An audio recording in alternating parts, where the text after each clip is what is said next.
A reading from the Holy Gospel according to John. Lord, to you, Lord.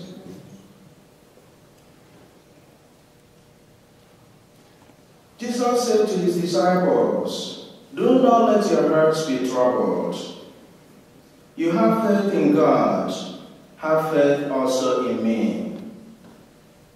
In my Father's house there are many dwelling places. If there were not, would I have told you that I'm going to prepare a place for you? And if I go and prepare a place for you, I will come back again and take you to myself, so that where I am, you also may be. Where I'm going, you know the way." Thomas said to him, "Master, we do not know where you are going. How can we know the way?" Jesus said to him, "I am the way and the truth and the life. No one comes to the Father except through me." The Gospel of the Lord. Praise to you, Lord. Please take a seat.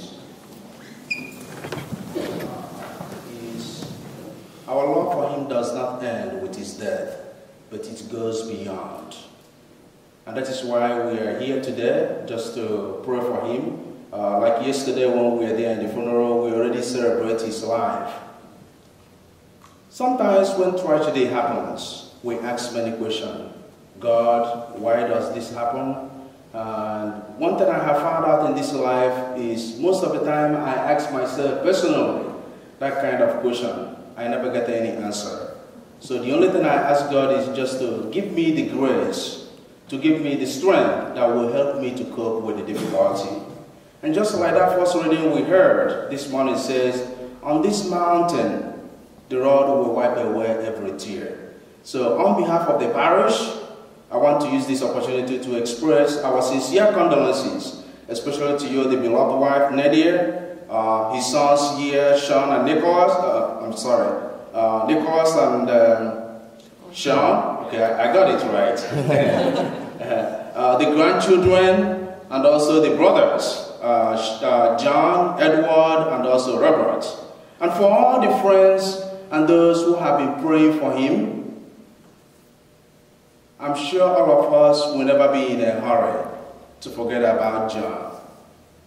Today, also, while we celebrate Mass to wish John farewell, on this day, we remember John for his profound personal integrity and also his intelligence, his love for his beloved wife, Nadia, and also his love and commitment to his children, and also his love for the grandchildren, and his love and dedication to the public service.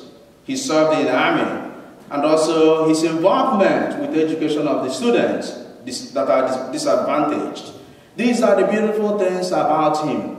But the one I want to really comment a little bit is about his super intelligence. I will just put it that way. You know, the first time I came to your house, Nadia, when you were showing me the artwork, the first thing that struck me, he is an intelligent man who tried to display that intelligence by exhaustive story he tells, his artwork, and also his poetry.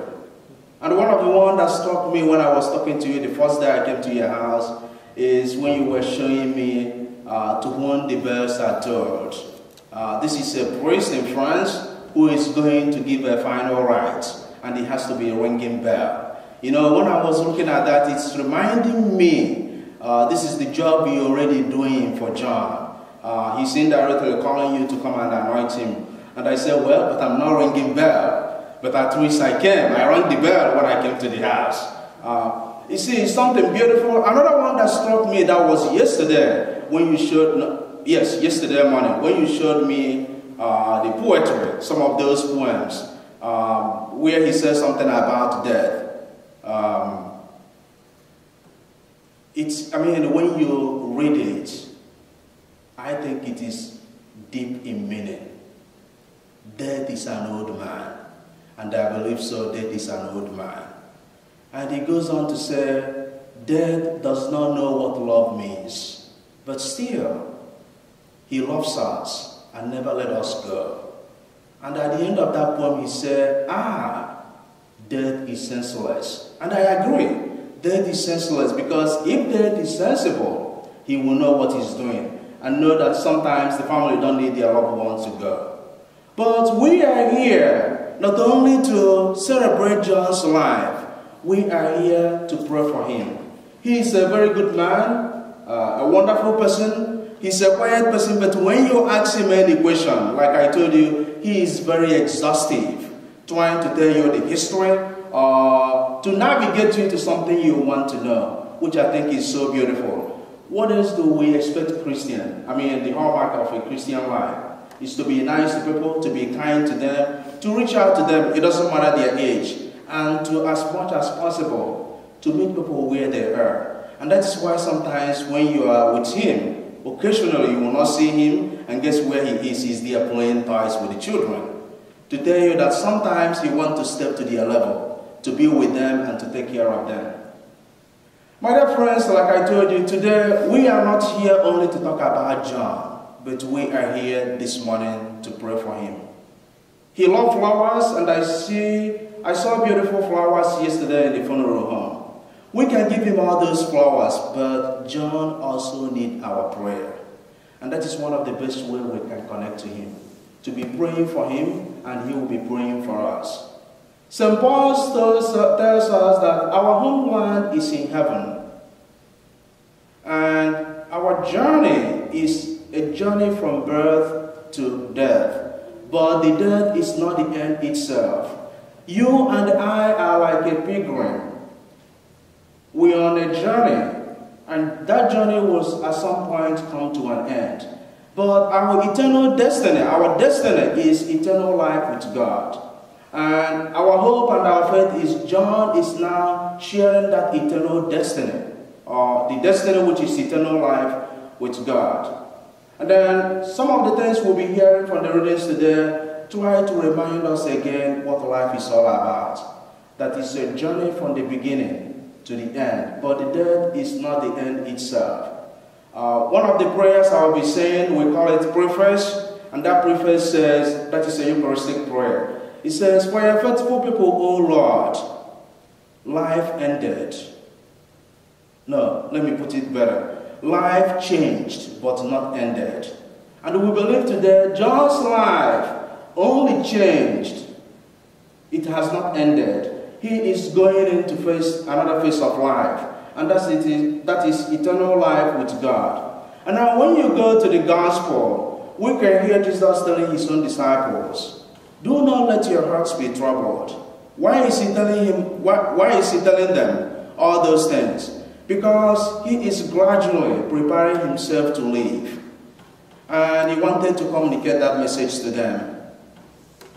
I am going, and where I am going you cannot come. They were worried. Where do you want to go? And he said, I am going, but I'm going to prepare a place for you. Because they were worried, he tried to encourage them, to comfort them, to tell them, I am going now to prepare a place for you. And when I prepare that place for you, I will come back and take you to myself. And Nadia, his sons, Sean and Nicholas, his brothers, his grandchildren, I want you to believe today, John will be telling you the same thing. I have gone. Do not worry. Take courage. I have gone to prepare a place for you, so that when you come, I can welcome you. And if he's here today, he will be telling you also, I have lived a good life. Beloved wife, good sons, good grandchildren, beautiful friends. Even though it is short-lived, I don't want you to go on to lengthen it with cry and undue grief. Take courage and have faith in me, and I will be praying for you. I am sure if John is here today, Nadia, he will be telling you the same thing. So in this Mass, towards the end, we will be singing a very beautiful song, and that is Songs of the Angels and Saints. And that song is directed to John, and that song says, may the angels of God aid you, may the saints of God help you, may the angels of God lead you to paradise. That means, may the angel and saints of God lead John to paradise. and present him to God the Most High. This is our faith, and this is our hope. John's life indeed changed, but his life is not ended. And I pray that God will continue to give you comfort and courage, especially in your difficult times. And be assured that we here in the church is also praying for you.